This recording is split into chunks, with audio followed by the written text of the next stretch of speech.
ustedes son el futuro Chavo del Ocho, me decía. Depende de ti, de tu autocrítica y de buena gente alrededor tuyo que haga que tu trabajo crezca. Claro. Al día siguiente teníamos demanda de Universal Textil, llamaban a los dueños, los de la Telefónica, oye, bájate ese programa, bájate ese programa. Millón de veces pagaría por haber sido más sabia y evitar que pase lo que pasó.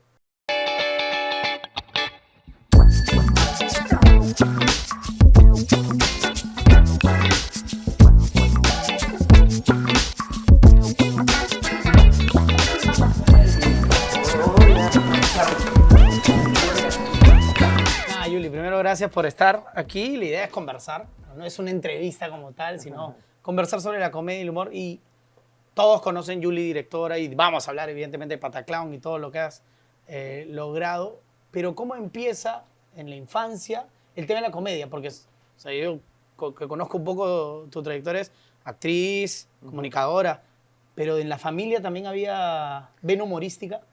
Mira, la verdad que no mucho. Quien tenía mucha vena humorística era mi nana, la mujer que me crió. Sí, tenía un alma de clown. Después a los años la veo y la recuerdo. Era esos seres, era un ser, yo ni siquiera la conozco, era un ser de luz, era un ser que en todo momento todo era una posibilidad para jugar. Yo la miraba así, ella me conectaba, me generaba así entretenimiento puro. Era un alma como muy, muy, muy payasa. Entonces, y era probablemente de mis adultos el ser donde yo me sentía más cómoda, más empática con ella. Y, claro, era y encima quien te acompañaba todo el tiempo todos los te días. generaba eso. Sí, sí, sí. Y en cuanto a programas, películas, ¿te acercaba a ti la comedia o esto llegó tarde? Buena pregunta. Más que la comedia, a mí lo que me fascinaba era el dibujo animado. Mira. Y si tú evalúas bien, claro. el clown de Pataclown por lo menos tiene mucho del tono y del uso del desde el ambiente de Pataclown. Pataclown. El ambiente, los colores, el tipo de movimiento de los actores, la sonorización. Entonces yo era una enamorada, una fascinada, el corazón me latía cuando veía dibujos animados, más que comedia. A los 12 años vas a ver una obra, creo que de Catone. Sí. Y ahí te... Sí, Osvaldo Catone pues ha sido mi tarea, ¿ves? Quien, no sé qué lindo.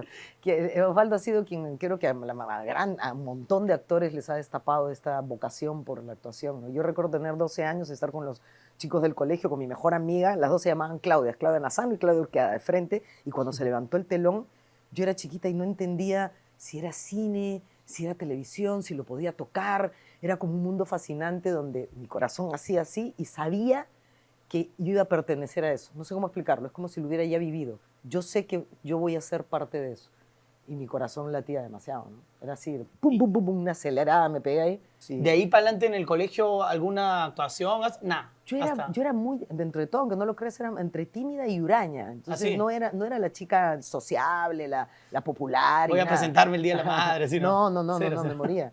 Pero sí tenía ocultamente y en silencio, yo decía, yo voy a ser actriz, yo voy a hacer teatro, pero como me da vergüenza decirlo, le decía a todo el mundo, no, yo voy a hacer comunicaciones, la típica, pero en el fondo yo ya estaba moviéndome y a los 15 años, 16 años, entré a una escuela, a la escuela de Reinaldo D'Amore. Al club de teatro. Al club de teatro. Claro. Y antes de eso, en familia, el tema artístico, bueno, claro, entrando, nunca hubo... Nadie en mi familia había sido actor. Tenía un pariente lejano, Chesti, Eduardo Chesti. Eduardo Chesti, no sabía que era familiar tuyo. Sí, pero porque mi madre, su segundo apellido es Chesti. Okay. Pero era un familiar ausente, es decir, no había relación, no sabía nunca. Lo veías en Gamboa, ¿no? Claro, había en Gamboa, tenía el mismo apellido que mi mamá, pero no había nada. Es más, era la antítesis. En mi familia no había nadie artista. Yo era como la extrañita, ¿no? La rarita. Pero lo respetaron. No tanto. ¿No? No, nada. Primero había como una especie de, tú, ¿quién te crees? Tú, ¿no? Mis hermanos, la típica chacota que el hermano te dice, fuera de acá, mostra, tú que vas a ser actriz, joda. Mi padre preocupado, porque en esa época, parece mentira, sí, pues ya estoy grande, en esa época ser artista, acuérdate que se venía de un gobierno militar, había una ausencia de producción en el Perú, las novelas recién empezaban a aparecer, el teatro era casi ausente para una clase media, el teatro independiente era como rarito. Entonces, claro, mi viejo pensaba que, wow, no solo se va a morir de hambre, sino va a terminar siendo una bataclana, ¿no? Y llegas al Club de Teatro de Lima, donde, mira que ese dato yo tampoco lo sabía, conoces a Cachín. Sí. ¿Es de los primeros amigos que haces, No solo de los primeros amigos, fue la primera persona que conocí, porque yo bajaba de las escaleras, no sé, para el que ha ido alguna vez, claro, un sótano de un edificio estaba el club de teatro. Sí, ahí, ¿no? Yo bajaba las escaleras y en recepción había un flaquito echado así, que siempre se quedaba, parece, después de sus clases a meterle letra. Y yo bajé y ¡pum! Me miró, me acuerdo, fue muy gracioso eso. Y yo, informes, toda chibola, tenía 16 años, informes. Y él empezó a hacer chacota, empezó a hacer chistes. Sí, los informes son estos, esto, lo otro. Y me di cuenta que él no era el que informaba, estaba haciéndome la Se le hizo payasada. claro. Era Zarela, recuerdo que era la gran, bueno, la gran conocida secretaria del Club de Teatro de Lima, y me dio los informes, y Cachín es un ser muy empático, ahí fue mágico, ¿no? Cachín yo lo considero un hermano de vida, en ese momento nació una profundísima amistad, porque yo empecé a ir al Club de Teatro y nos hicimos hermanos, o sea, hermanos de vida. Es ahí que al año y medio yo me vuelvo madrina de su primer hijo. Yo soy madrina de Gianfranco Brea. Gianfranco, claro. Y también en el club de teatro conoces a otros de los actores que después trabajarías, porque estaba también ahí Monchi, ¿puede ser? Monchi y Joana San Miguel entraron después. Después, pero estuvieron, digo, Sí, pasaron algunos meses, ellas ya estaban en Carmín. En una pero novela. ahí todo era drama, nada de comedia, ¿o sí? Buena pregunta. Sí, era actuación. Sí, actuación. Podía tocarte una comedia, podía tocarte, eran ejercicios de actuación. Y pasó un fenómeno muy particular. No pasaron ni 3 meses y D'Amore me llamó a su oficina y me invitó a ser parte del elenco. Y también a Cachín. Entonces empezamos a hacer una obra, Bodas de Sangre, donde Cachín hacía de novio y yo no hacía de novia, hacía el papel más chiquito, que era el de la mujer. Pero estabas en el elenco. En el elenco. Y recién entraba. Y recién había entrado, ¿no? Claro, Sí, claro. sí. De ahí, bueno, paralelo estabas en la Universidad de Lima. Paralelo. Comunicaciones. Sufriendo horrorosamente, odiando cada uno de los días que iba a la pobre universidad, no tiene la culpa. Simplemente que yo socialmente no me sentía muy adaptada en la Universidad de Lima y socialmente me sentía muy cómoda en el teatro. Bueno, pero también caían fichas de eso, de lo que estudiaste, porque... ¿No? ¿Ni en lo audiovisual? No, porque acuérdate que la Universidad de Lima tenía 1 o 2 años de estudios generales. MB1, MB2, MB3. Aprendías de todo menos, menos de lo que quería. Carrera, ¿no? claro. Entonces sufría mucho, era muy mala alumna, ¿no? O sea, muy dispersa. Más que mala era, no podía tener atención más de 5 minutos al profesor y ya estaba inventando historias, ya estaba en otro planeta. En cambio, llegaba al teatro y era el mundo donde podía crear, hacer lo que quisiera. Entré a la universidad el mismo día, porque yo entré a la universidad a los 16, el mismo día que entré al teatro. Y era así, el teatro, y la universidad era sufrimiento, claro. Soñaba que me jalaban en el examen, sufría.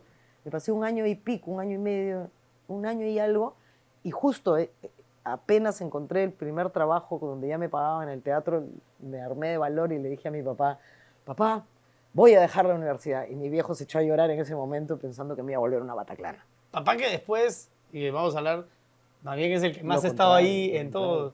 Claro, su miedo era ¿qué vas a hacer? ¿Qué vas a hacer? ¿Quién va? Pero en la escuela el típico temor, claro, el típico temor de un papá. Y yo le decía, no te preocupes, papá, yo sé que voy a... No te preocupes. No, creo que él mismo no se ha dado cuenta que la Natras era alguien que yo no voy a esperar casarme y que me mantengan y que... Porque él decía, bueno, ya por lo menos es mujer, ya no importa, ¿no? Claro, la típica época. pensamiento de papá, pues, ¿no? Y así fue.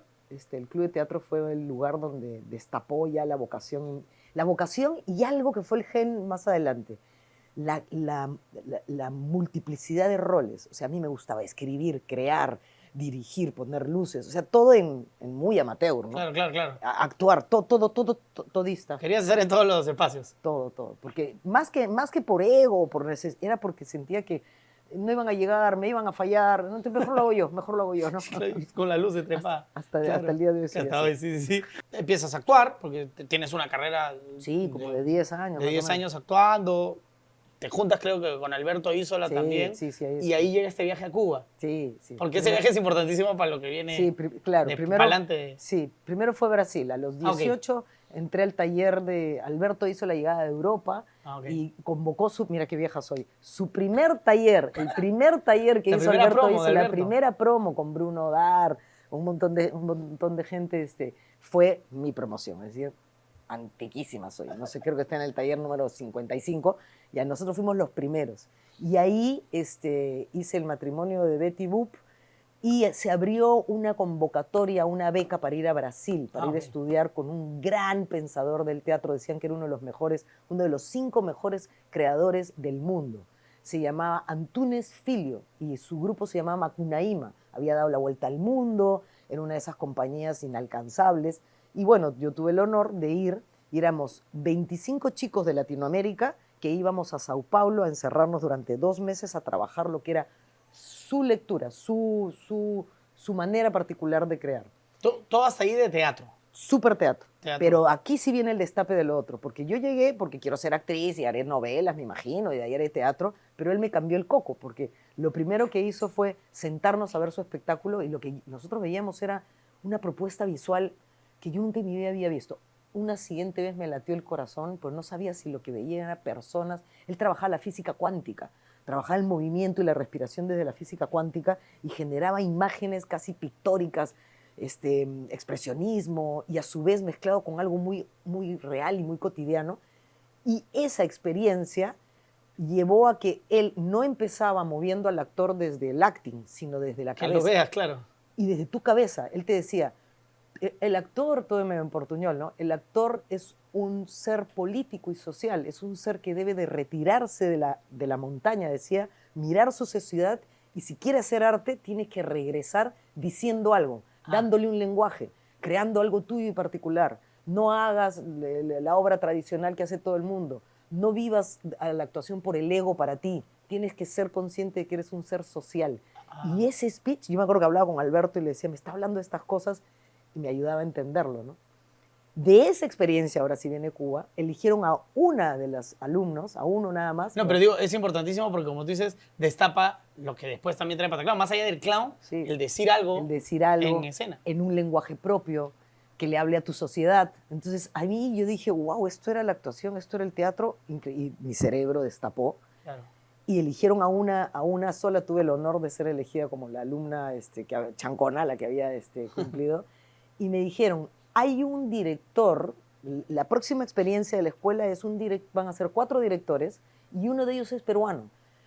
Era Osvaldo Dragún, nada más y nada menos, que es un gran dramaturgo que ya falleció. Y dijo, voy a hablar con este director peruano, no sé si lo conozcas, se llama Alberto Isola. Y le voy a decir, a ver si puede tomarte como asistente, porque ya no puedes entrar como alumna, tienes que ir como asistente. Le escribió a Alberto y Alberto me dijo, por supuesto. Nos fuimos el siguiente año a Cuba. Y ahí sí viene la experiencia que tú decías, ¿no? La del clown. Sí. En Cuba eran 4 directores. Alberto Isola, una cubana, un brasilero que trabajaba el carnaval, una cubana que trabajaba efectos especiales al aire libre, y el Club del Clown, que era una dupla de grandes payasos, grandes, han trabajado en el Du Soleil, capos, Guillermo Angelelli y Hernán Llené, el hijo de Hernán Llené, otro gran importante hombre del teatro en Argentina. Y ellos dos, los 4 directores teníamos que trabajar un mismo tema, que era una novela de Galeano, Memorias del Fuego. Y durante un mes nos encerrábamos con 60 chicos, se dividían 15, 15, 15, grupos de 15, y era un descampado a las afueras de La Habana, casi con la vaca, la vaca, el sol, la pajita y qué sé yo. Vivíamos en una comunidad muy, muy al estilo socialista, es decir, si querías una tijera tenías que ir al bloque 3 de la casa ahí, doña Pepita te presta la tijera, un pedazo de tela tenías que buscarlo en el otro lado. Claro. Y durante un mes estos 4 directores tenían que hacer una propuesta con sus alumnos. Cada uno con su lenguaje. Claro, claro. Uno desde el realismo como Alberto, otro desde el carnaval, que era el brasilero, el otro, no sé, y había una versión en clown. Y yo me escapaba a mirar uno, porque era súper actriz, ahí me interesaba mucho aprender, y me escapaba y miraba las clases de clown, y nada, pues ahí surgió el siguiente momento que el corazón. Y no entendía por qué me río, por qué me duelen los cachetes, si son unos chicos con una bola acá, no son payasos, sí son payasos, no tienen maquillaje, tienen maquillaje. Fue una bomba atómica tan fuerte que te fuiste a Argentina. Que agarré, nunca regresé a Lima. Lo manipulé a mi padre, le dije, papá, cambia el pasaje de regreso, y me fui de Cuba, de frente a Argentina, 8 meses, y me quedé viviendo en casa de Guillermo Angelelli. Y a mí me encanta preguntar esto a la gente que está metida en la comedia, más aún tú, que son casi 10 años que estabas en la actuación y la formación dramática, ¿no? ¿Cómo se siente esa onda de que la comedia siempre, como que la reputación está en el drama y la comedia es un poco más ligera? En ese cambio que da si abres los ojos Sí, con el clown. claro, claro. Pasa, yo lo descubro mucho en mis clases. Creo que tiene explicaciones técnicas, el por qué la comedia no tiene la valoración que tiene el drama.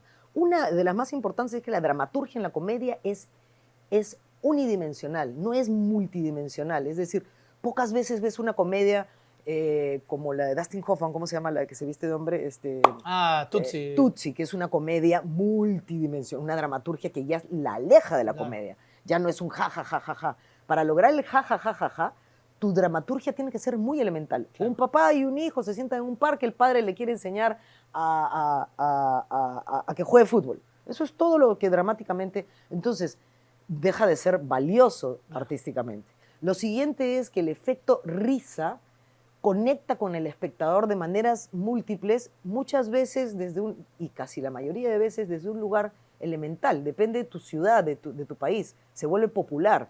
No todo el mundo, probablemente en Alemania o en Checoslovaquia se rían o en Francia tengan un humor intelectual, pero en Latinoamérica la gente se ríe de lo que es reprimido, lo que reprime la realidad, del sexo, de la chica, del feo, del gordo, de burlarte del... Entonces, más allá de juzgarlo, yo creo que la comedia es resultado de cada una de sus sociedades. Claro.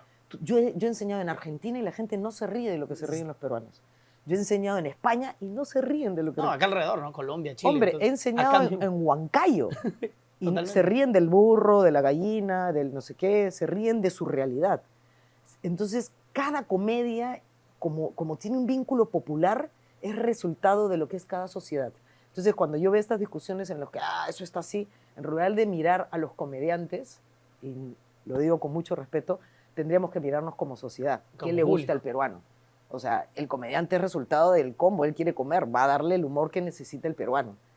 O el chileno y así sucesivamente, ¿no? Vuelves aquí y justamente, bueno, se da porque creo que la historia es con Pipo Gallo, que quiere hacer una obra y te llama para... Sí, regreso así como soy yo, apasionada, hablando todo el día del payaso, el clown, el clown.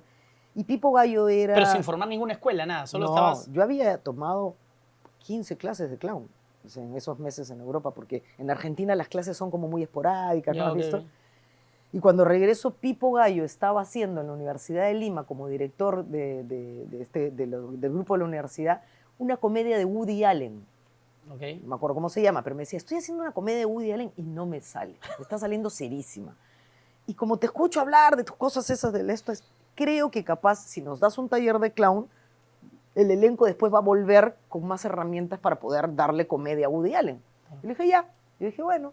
Y me fui a la Universidad de Lima. Ahí conocí a Wendy Ramos, que era alumna brillante aparte de la universidad, Tato Ventosilla, Rocío Toya, que soy una periodista hermosa que vive en Australia, en fin, y otros nombres que probablemente ni yo misma recuerde porque tengo mala memoria. Pero recuerdo ese impacto. Y en ese taller, que fue en la de Lima, fue tan placentero el taller, fue tanta risa, que Pipo me dice, oye, Julia, habló con el elenco y... ¿Quieren seguir? No, ya no queremos hacer Woody Allen. ¿Por qué mejor no seguimos haciendo esta huevada? Y prácticamente esa es la primera promo de Pataclown. Fue el inicio. La primera promo, ese fue porque ahí se van a la casa en Barranca. Exacto. Entonces nos vamos a la casa y yo le digo, chicos, ok, no me paguen, porque esa época vivía de mi padre, así, y no es como esta época que todo el mundo necesita mil. No sé por qué lo hice, pero lo hice y le dije, no me paguen a mí, alquilemos un lugar. Desde ahí ya tenía el instinto yo de buscar casa, compañía, experimentación, lenguaje, todo aquello. ¿Lo que habías visto en Argentina? Y en Brasil, este hombre, con este Antune Filho. Entonces, conseguimos una casa que estaba la mitad destruida, en el acantilado en Barranco, y un pedacito nada más estaba construido y el resto era acantilado.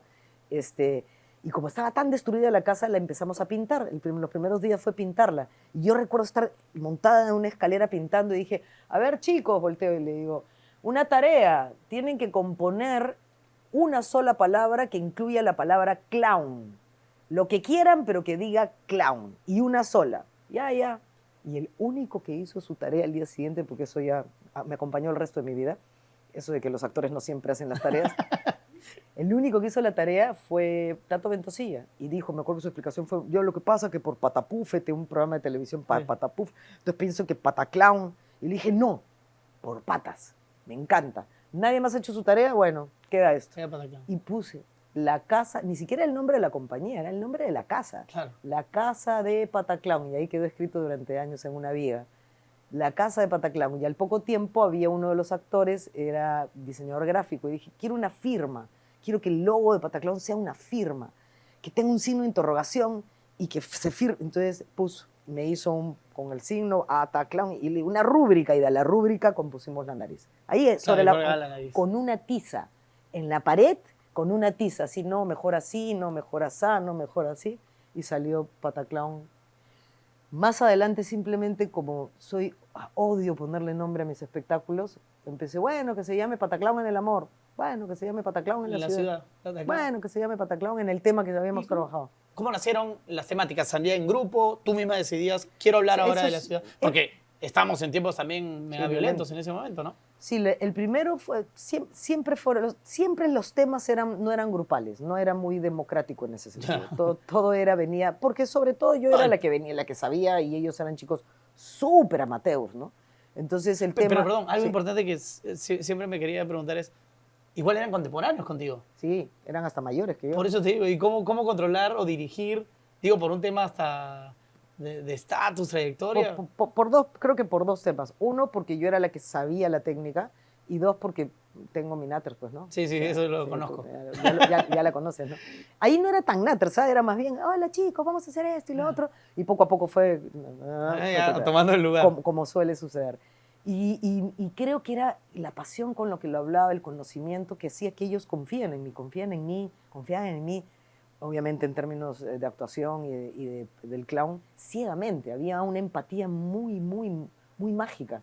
Por eso nos volvimos muy familia, ¿no? Donde claramente yo era la madre. Era como tribu, ¿no? Era una tribu, éramos una tribu. Pero lo que nos unía era la risa. Claro. Era que nos juntábamos todos los días de 7 a 10 de la noche, de lunes a viernes, eso ya no sucede nunca, a reírnos, y lo único que nos importaba era seguir entendiendo el clown porque funcionaba. Fue muy mágico, muy poderosamente mágico lo que sucedió en esa casona destruida de Barranco. Y nombres que, bueno, imagino las nuevas generaciones no saben, pero que están en otros lados ahora, como Pelo Madueño, sí, claro. Como Susel Paredes, claro. Que también estuvo en uno de los espectáculos. Claro, porque ahí Marisol Aguirre también. Sí, ahí fue cuando ya decidí, después de un tiempito decidí, oye, bueno, vamos a llamar a más gente que en la universidad. Necesitaba un músico. Y Katia Condos era mi hermana del alma, y ella hasta ahí todavía a veces era asistente de dirección, nunca había actuado. Yo le dije, métete, tenía mucho talento para eso, era muy natural. Y le interesó el clown, entró primero como amiga mía, como Monchi, que era mi amiga, era mucho de amiguismo también, ¿no? Y ella en esa época estaba ya ennoviada de Pelo Madueño, eran enamorados. Y lo conocía a Pelo, que era un personaje, y lo veía que era tímido. Fui alguna vez a su concierto y era tímido. Y no sé si él a mí o yo a él, hagamos un canje. Tú haces música en mis clases y yo te doy clases para que superes tu timidez, porque era timidísimo. O sea, Pelo era extremadamente tímido. Entonces ya tenía el músico, llamé a Katia Conde, Monchi, Burgué, Cachín todavía no, estaba Wendy, llamé a Tato Ventosilla, obviamente, sí, Pipo Gallo, que era el maestro, qué sé yo, y Susel Paredes. De ahí hice un taller primero. Susel está en Carmín, me imagino. Sí, claro. Hice primero un taller. La Chata Samiel estaba en Ecuador, así que ella no fue convocada en ese momento. Y en ese taller se inscribieron Diana Quijano, Marisol Aguirre, y eran como varios, y fueron bajando. Y fueron yéndose los que se fueron yendo, y se fueron quedando como todo taller, hasta que se fue quedando el grupo. Y estos espectáculos repletaban. O sea, claro, era una locura. Ahora, en Pataclown en el Amor, que no fueron ellos, sino fueron solo los de la de Lima, yo recibo la invitación de dos actores maravillosos, Lucho Ramírez y Beto Benítez, de Yuyashkani y de Cuatro Tablas, para hacer una obra que se llamó La Isla. Y me fui un año a girar por Latinoamérica. Entre Pataclown en el Amor y Pataclown en la ciudad, yo me fui del país un año. Y ahí empecé a dictar cursos de clown. En Venezuela, en Colombia, en un pueblo, en otro pueblo, en una ciudad, en otra ciudad, y hacía luces del espectáculo de ellos. Aquí viene el tema de Pataclown en la ciudad. Cuando yo regreso por tierra, y desde que entro a la frontera en Perú era policías, militares, te paraban a cada rato, la gente estaba tensa, yo no entendía nada. Me fui justo en el año clave en el que las bombas empezaron a invadir acá, Claro. antes de Ya Tarata. llegar a Lima, claro. Sí.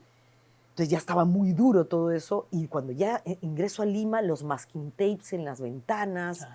el coche bomba, el toque de queda, nos paraban a cada rato. Entonces ese retorno fue el que fue construyendo Pataclown en la ciudad. Decía, es que, Esa mirada de pero cómo si yo no estaba. me hubiera ido y yo me hubiera quedado, no lo hubiera... Que es más difícil observarlo Claro. como, claro. A mí me impresionaba que todo el mundo, no, me toca ir, coche bomba, coche bomba. ¿Qué está pasando, no? Y ahí dije, como buena, media valiente que soy, dije, el tema va a ser la ciudad. Y me acuerdo que ningún actor entendía, Tato, Wendy, pero ¿cómo que la ciudad? Lo que está pasando en la ciudad.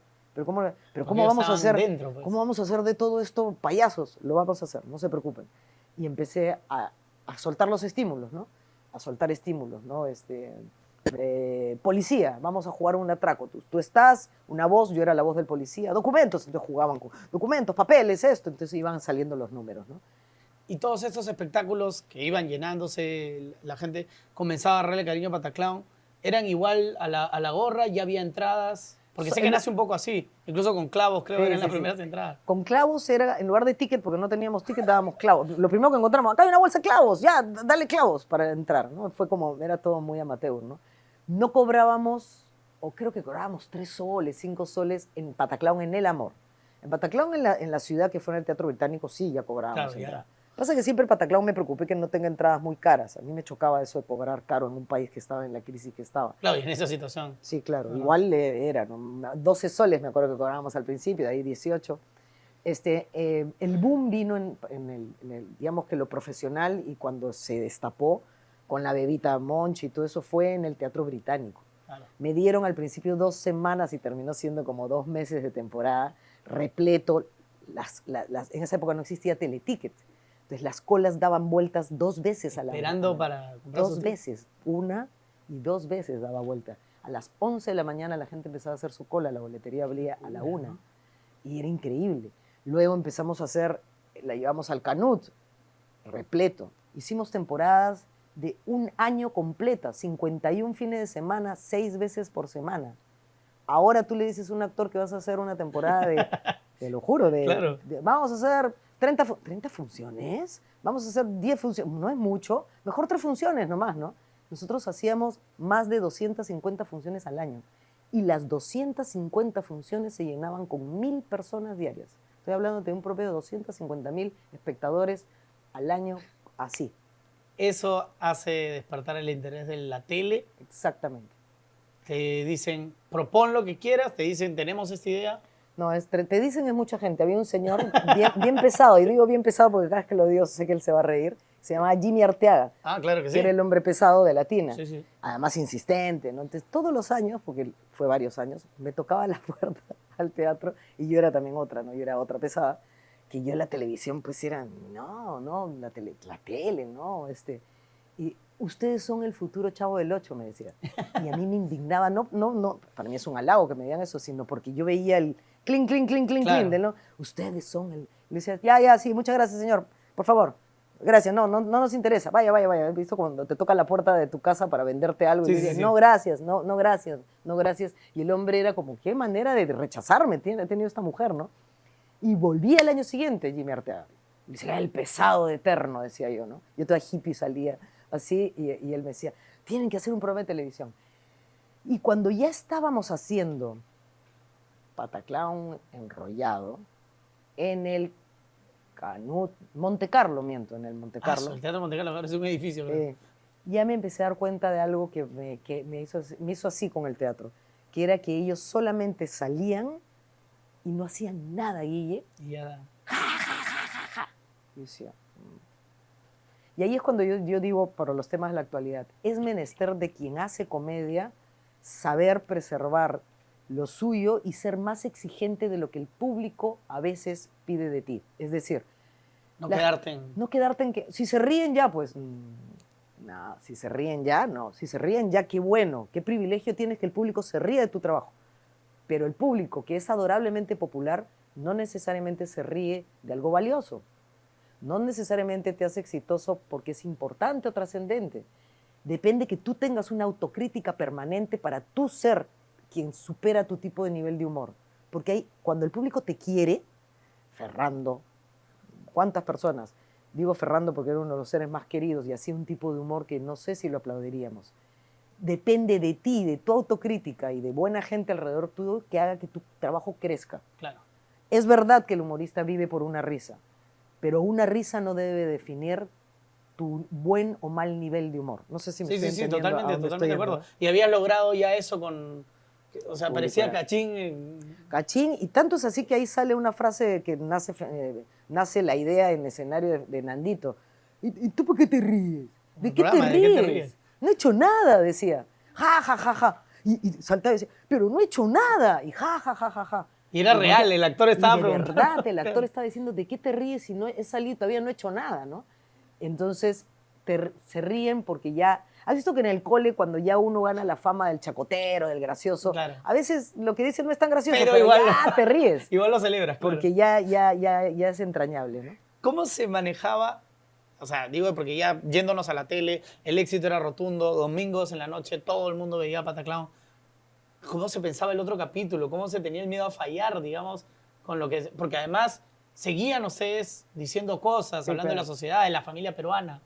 ¿Cómo se manejaba eso? Cuando eres chibolo, realmente chibolo, porque hasta ahí todavía era antes de los 30, pasa una cosa maravillosa. Y aprovechen, chicos, aprovechen, porque ese es el mejor momento.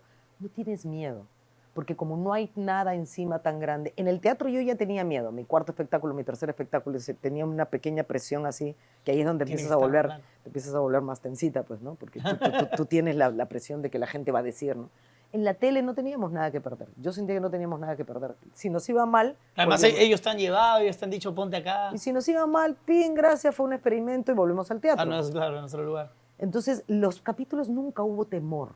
Jamás. En el Cuarto Juan hubo temor, pero en Pataclown no había temor. Y lo hacíamos semanal, o sea, no había tiempo. La idea era, llegaba yo o Wendy con una temática, le empezábamos a charlar, ejemplo, ¿ya? Algo que nos pasaba de verdad. Yo recuerdo que decía, por ejemplo, me llega altamente que cuando no estoy con un chico al costado, entro a una bodega y empieza el pateo. Camino por la calle sola, con una amiga, basta que esté con un pata o con mi pata. No, ¿qué hago? Nada. ¡Qué horror! No sé qué. Entonces, eso destapaba entre Wendy y yo una conversación de sí, los hombres no sé qué, cuando están así. Y de pronto salía ya vamos a jugar a hombres versus mujeres.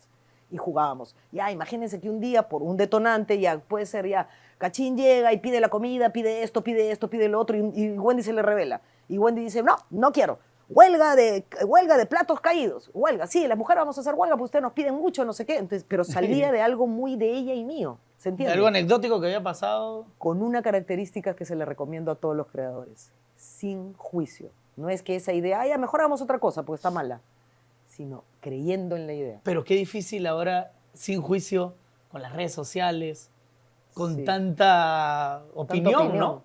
Digo, porque en ese momento no había tanta opinión. Se celebraba Pataclown como fenómeno, pero no había en las redes sociales para decirte, oye, ¿por qué dijeron esto? Sí, oye. Claro. ¿No crees que también cambiaría? Obvio, pero yo creo que, a ver, a otro nivel lo había, está bien, no en redes, no tan poderoso, pero creo que también tienes que aprender a zurrarte un poco. Yo veo a muchos amigos famosos, amigos míos, que cuando viven dependiendo del troleo o no troleo... No, y el artista pierde su... Tienes que entender que la esencia del ser humano es de rajar. Que a veces lo hacen en tu cara, a veces lo escriben, pero casi todas las veces lo hacen detrás tuyo. Entonces, si no aprendemos a convivir, que no puedes controlar... Opinión es mucha palabra, eso no es opinión, eso es trolear, claro. eso es chacotear, eso es decir algo feo por decirlo. Piedra, claro. Es tirar una piedra, esconder la mano. Claro. Si le das mucho valor a eso, alguna vez yo le dije a un amigo famoso, a ver, comunícate con ese que te acaba de trolear. Claro. Ese que lo acababa de trolear apenas se comunicó, no voy a decir el nombre de mi amigo, ¡ay, qué honor que me estés escribiendo! Sí, yo no lo decía, no, jamás. Esa locura. En realidad yo no pienso eso. Es querer llamar la atención. Sí. Entonces, hay que tener mucha paz y hay que tener mucha lucidez para entender, brother, sabemos que molesta, obvio que jode, pero también cuando a uno le llega tiene que saber ¿de dónde viene tu comentario? Elige tus batallas. Las batallas, es verdad. No elijas a todos los que te escriben y si no te vas a volver un... Oye, y hablando de elegir batallas y tirar piedra, porque lo mencionaste ahorita, no lo tenía ni siquiera mapeado en la entrevista, pero el cuarto de Juan. Eso fue una locura de atreverse a tocar a un gobierno que estaba en dictadura plena y que te llevó también a peligros extras, ¿no? Totalmente. Fue muy tenso ese programa. Fue muy divertido hacerlo porque teníamos la libertad de poder hablar de políticos. Para poner en contexto, estábamos con Fujimori y Vladimiro en todo su poderío, ¿no? Y no solo eso, acaba de llegar la Telefónica, por ejemplo, y nos metía unos costos enormes. Entonces nosotros hacíamos sketch donde la Telefónica era el conquistador español que venía a oprimir a no sé qué, pero todo le decíamos como tú, con teléfono, con todo lo que te... Le decíamos a la Telefónica que eran ladrones, por ejemplo. Le decíamos a Universal Textil que el peor uniforme, el más feo del planeta era el nuestro, porque este uniforme negro rata con blanco, no sé qué, entonces destruíamos eso. Destruíamos todo, no solamente lo político. Cachín inventaba un romance con Keiko, mira tú, Keiko era joven y qué sé yo, y de paso destruía. Hacíamos un producto de un insecticida que mataba ratas y tenía la rata la cara de Alan García. Y la Constitución, me acuerdo que también jugaron claro, la Constitución del chino. Porque el chino rompió la Constitución, entonces nosotros hacíamos la Constitución, que sirve para nada, que la puedes cambiar, que puedes hacer lo que te dé la gana, ¿no? ¿Pudiste hacer algo más que en Pataclown ya no podías hacer? No es que en Pataclown no podías, sino no era el espíritu. Sí, pues era otra... el cuarto Juan tenía ese espíritu, te correspondía mucho al espíritu de Carlín y de Lorenzo, que tenían ellos, uno periodista, tenían ese espíritu. Entonces nosotros, lo que yo hacía era hacer hueveo creativo de ese espíritu, pero aquí viene el tema. Al día siguiente teníamos demanda de Universal Textil, conversaciones llamaban a los dueños, los de la Telefónica, oye, bájate ese programa. A mí me llamaban a cada rato. Láser en tu ventana. Un láser, literal. O sea, yo estaba en mi ventana y un láser. Me dice un día el dueño del canal, tú te has ido a Galápagos. Y yo me fui a Galápagos sin decir nada.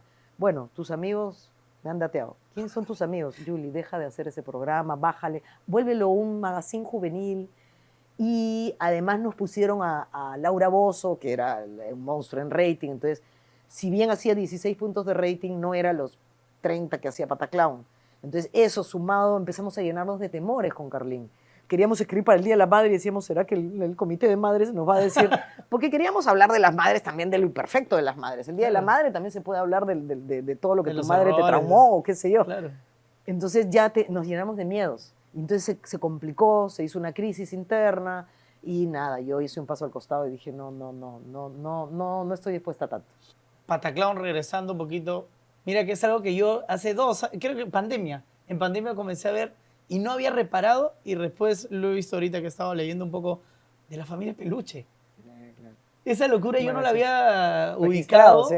Y que tú incluso ya has tenido la constancia de que sí hubo una inspiración de Pataclown al programa de Eugenio Derbez. Sí, fue muy casual. Tú sabes que cuando lo vi la primera vez, yo fui la única que... pero creo que algunos se habían dado cuenta recién. Pero esto de acá, el tutá, el carro, el no sé, claro, quítale la nariz. El comiencito, la intro, ¿no? Sí, la intro, todo. Entonces yo decía esto y se lo dije a alguien. Oye, me pasa esto. Me dijo, ay, Natras. No, soberbia. ¿Quién te cree? Se cree, la Natter se cree. Bueno, sí, será que me creo, me lo quedé, pero ya está. Han pasado más de 15 años y yo tuve la oportunidad, para hacerla corta, para no decir nombres, una persona muy importante de la gerencia de uno de los canales tiene un encuentro con Televisión Azteca, del cual yo estaba también por ahí cerca y qué sé yo. Y dice, estaban hablando y una de las personas del directorio dice, yo le debo mucho a tu país. Entonces la otra dice, sí, yo le debo, porque la familia Peluche se inspiró en esto. Le dijo, bueno, le vas a tener que agradecer a la persona que está porque ella es la creadora de Pataclown. Dijo, yo, porque claro, de derechos en esa época los peruanos, para mí, si me hubieran dicho que era una inspiración, yo solo hubiera dicho, qué bonito, ni se me hubiera pasado por la cabeza cobrar derechos ni nada de eso, porque como buena hippie, por naturaleza, y de ahí se fue indagando y lo que dice esa misma persona es que fue Derbez quien trajo la historia, la idea. Miren este programa. Y que lo usaban, miraban y decían, mira, así, copia así. O sea, no es que se inspiraron, lo miraron una vez y se nos ocurre, no. consiguieron los capítulos. Claro, hay Y- capítulos incluso que se asemejan, creo. Claro, hay un influencer, youtuber, ¿no? youtuber Claro. o algo así que Lo hace ponen- comparaciones. Y dicen, miren esto, y el carro, esto, No, mírenlo como te digo, acá. yo nunca lo relacioné, lo vi en pandemia, que ya había visto La Familia de Peluche por años y no había caído en esa... Y dicen que, eso me lo han contado amigos mexicanos de la impro, dicen que a Derbez le preguntaron y al principio lo negó y que en algún punto lo aceptó. Claro, qué Ahora, locura. una aceptación de, bueno, un montón de cosas se inspiran, ¿no? Una No, pero- aceptación nada que le meta problemas, ¿no? Ahora, Pataclown llegó a Ecuador, a Colombia. Tengo Llegó a amigos Ecuador. colombianos que Sí. Perú es Pataclown. Acuérdate que existía la parabólica, pues. La perubólica, que llaman ellos, sí. Claro, Claro, claro. claro. Entonces, yo me acuerdo de firmar autógrafos en Colombia y yo era la directora, ¿no? Sí, sí, claro que sí. Y se cierra el capítulo de Pataclown. Se comienza... Pasa lo que pasa con muchos grupos, ¿no? Empieza a suceder que la gente, por un lado, empieza a tener sueños individuales, por otro lado... Además, la fama era muy fuerte. Muy fuerte. Muy fuerte. Ellos dejaron de ser...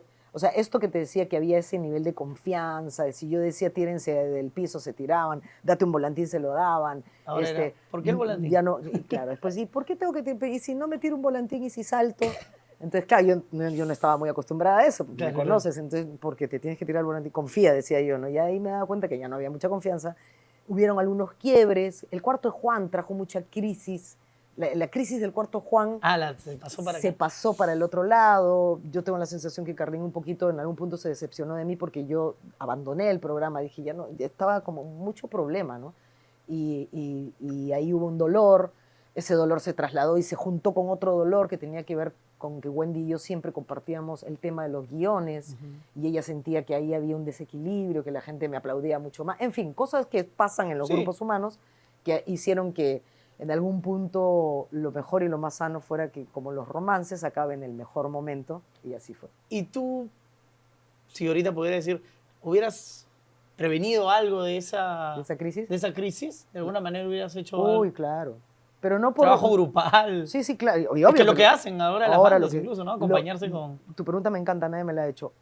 Millón de veces pagaría por haber sido más sabia y evitar que pase lo que pasó. Creo que hay una edad y hay un tiempo en el que no puedes controlarlo, pero no porque Pataclown ahora sería hiperpoderoso y nos hubiéramos ido por el mundo, no, sino porque perdí una familia.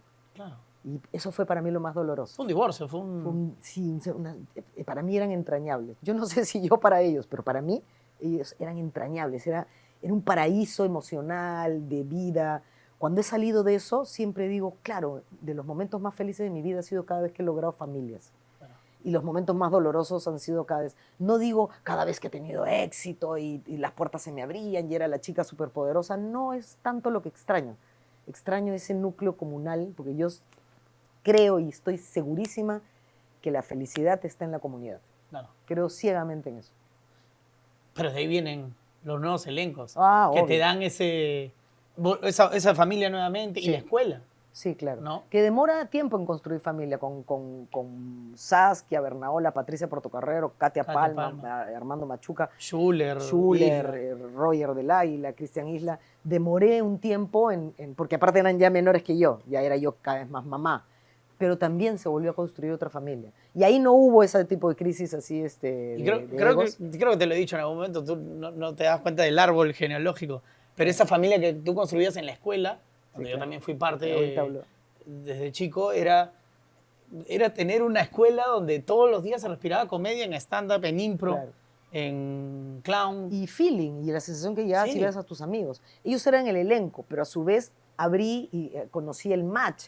El match Eso, la impro me hizo poder hacer más grande la comunidad y para mí salió después una tercera generación que son para mí Franco Cabrera, tú, Carlitos Palma, Patricia Barreto. Hay como toda una generación de chicos que se han ido formando alrededor. Canchita, estoy tratando de recordarme más y más. Rodolfo nombres. Reaño. Rodolfo Reaño, Manchi Ramírez, o sea, una generación muy poderosa también, que cada uno ya empezó a hacer lo suyo. Claro, porque ya tocaba la escuela Sierra Sí. y tocaba Esa es seguir. tercera generación y ahora hay una cuarta generación que ha arrancado después de 6 años que yo me di de tiempo sabático y que son Katy Sáenz, Marisol Benavides, Jeider Orué,